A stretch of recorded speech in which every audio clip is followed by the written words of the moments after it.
Hola a todos, vamos a sumergirnos de lleno en una crónica histórica que es, francamente, fascinante. Vamos a explorar cómo una pequeña torre de vigilancia sobre el río Manzanares, un asentamiento que nació casi por accidente geográfico, logró transformarse con el paso de los siglos en la indiscutible capital del mundo hispánico. Vamos a trazar una evolución asombrosa para desmitificar muchas de las ideas preconcebidas que tenemos sobre esta gran metrópolis y lo haremos viéndola desde las calles y la vida cotidiana de su propia gente. Piensen en esto por un momento. ¿Cómo es posible que una geografía tan dura, con barrancos profundos y un río de caudal modesto, terminara albergando a una megaciudad global? Es increíble ver cómo las decisiones políticas audaces y hasta los simples accidentes históricos moldearon por completo lo que originalmente era un origen agrícola y humilde. Sección número 1. Los orígenes junto al Manzanares. A ver, la historia de este lugar es como un enorme rompecabezas. Tenemos algunos rastros de un asentamiento visigodo por allá del siglo VII, pero la verdadera constancia histórica arranca en la época musulmana. Hacia la segunda mitad del siglo IX, el emir de Córdoba, Muhammad I, manda construir una fortaleza militar estratégica justo ahí, junto al río. Este asentamiento andalusí se llamó Magrit, y su propósito era 100% práctico: vigilar los pasos de la Sierra de Guadarrama, proteger a la riquísima Toledo de las incursiones cristianas que venían del norte y, claro, marcar territorio con mano dura en esta región fronteriza. De hecho, las crónicas de la época, como las del geógrafo Al-Himyari, describen esta ciudadela amurallada de barro como una estructura verdaderamente imponente. Es una locura hacer el contraste mental, ¿verdad? Imaginar esa diminuta pero poderosa fortaleza fronteriza del siglo IX y compararla con la escala masiva de la ciudad que se erige exactamente sobre ese mismo promontorio el día de hoy. Sección número 2. La Osa, el Madroño, símbolos. Bueno, damos un salto a la transición hacia el dominio cristiano, en el año 1085, con Alfonso VI. Y aquí nace un apodo local súper peculiar. ¿Sabían que a los habitantes de pura cepa se les conoce legendariamente como gatos? Resulta que, según cuentan las crónicas, durante el asalto, las tropas castellanas treparon esas imponentes murallas a mano limpia, mostrando una agilidad felina asombrosa. Y el apodo se quedó para siempre. Pero bueno, pasemos a otra gran interrogante. Todo mundo reconoce el símbolo actual de la ciudad, pero ¿de dónde surge exactamente el Madroño? Sus orígenes son bastante más complejos y, francamente, mucho más mundanos de lo que parecen a simple vista. Pues resulta que, al escarbar un poco en la historia, descubrimos que el animal del escudo originalmente no era un oso, sino una osa. ¿Y el árbol? Tampoco empezó siendo un madroño. Al principio era solo un árbol con frutos rojos. Tiempo después se identificó como un madroño porque, curiosamente, sus hojas y frutos sirvieron para curar una plaga local. Pero ojo con esto. La combinación de ambos elementos en el escudo es política medieval pura y dura. Simboliza un larguísimo pleito de propiedad entre el Consejo de la Villa y la Iglesia. Al final llegaron a un acuerdo. La Iglesia se quedó con los pastos y el Consejo de la ciudad con los árboles y bosques. Literalmente, un acuerdo de bienes raíces medieval convertido en un emblema eterno. Sección número 3. Felipe II. Nace la capital. Llegamos al año 1561, un punto de inflexión absoluto. El rey Felipe II decide que este modesto pueblo, que hasta entonces solo era famoso por sus buenos cotos de caza, se convierta en la sede permanente de la corte. Imagínense el caos demográfico.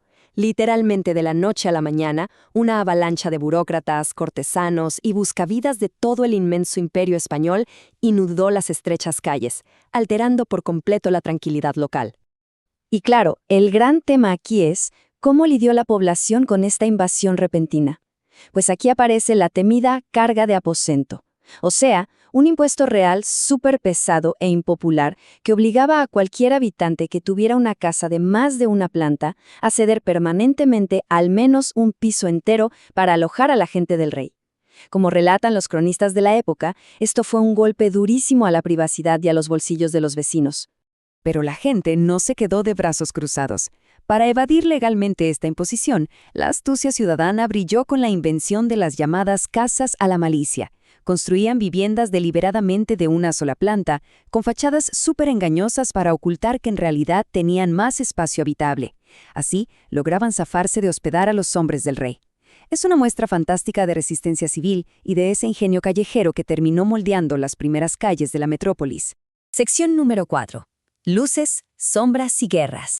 Damos un salto al siglo XVIII, cuando la dinastía de los Borbones, especialmente Carlos III, al que muchos llaman el mejor alcalde, deciden monumentalizar en serio la capital.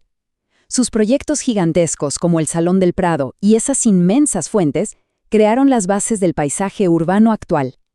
Hoy, esta herencia no es solo piedra antigua, es el famoso Paisaje de la Luz, declarado Patrimonio por la UNESCO. Es ese corazón palpitante donde la historia se mezcla con algunos de los museos más importantes del mundo, junto a tabernas centenarias y una gastronomía que mantiene vivísima la identidad original de la villa. Pero, ojo, que esta ascensión cultural no fue nada fácil. La ciudad pasó por momentos sumamente oscuros y guerras desgarradoras. Desde el valiente levantamiento popular contra las tropas de Napoleón en 1808, pasando por la demolición de las antiguas murallas en 1868, porque la ciudad ya no podía respirar, hasta llegar a los devastadores bombardeos al inicio de la Guerra Civil Española en 1936.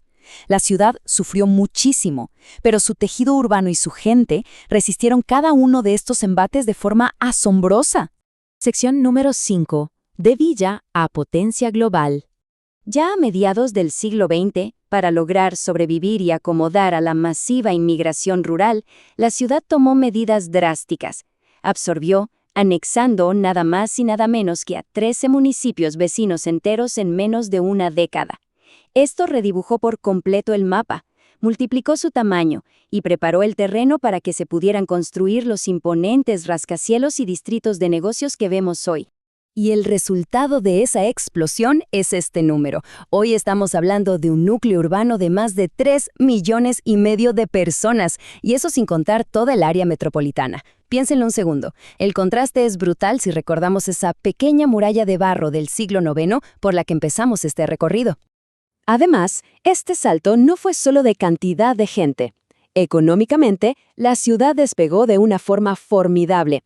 Dejó atrás ese pasado puramente agrícola y burocrático, escalando posiciones hasta convertirse hoy en la cuarta ciudad más rica de toda Europa en términos de paridad de poder adquisitivo, compitiendo frente a frente con titanes históricos como Londres y París. Hoy por hoy, esta metrópolis es un centro de gravedad económico monumental. Imagínense que concentra las sedes de más de la mitad de las grandes empresas de España y genera más del 12% del Producto Interno Bruto de toda la nación. Es un imán global que incluso alberga a la Organización Mundial del Turismo de las Naciones Unidas. Y todo esto pasa a un ritmo frenético, justo a la sombra de esos relucientes rascacielos contemporáneos. Entonces, para cerrar este recorrido que nos llevó desde los escarpados barrancos del Manzanares hasta la cima de la economía europea, vale la pena hacernos una pregunta muy provocadora. ¿Puede realmente una simple y rústica fortaleza fronteriza, construida con barro para vigilar montañas, terminar dictando el pulso cultural y económico del mundo? La historia que acabamos de revisar nos dice sin lugar a dudas que sí. Es la prueba viviente de que los orígenes humildes nunca, jamás, limitan un destino extraordinario. Gracias por ver. No olvides suscribirte y darle like para más contenido. Nos vemos en el próximo vídeo.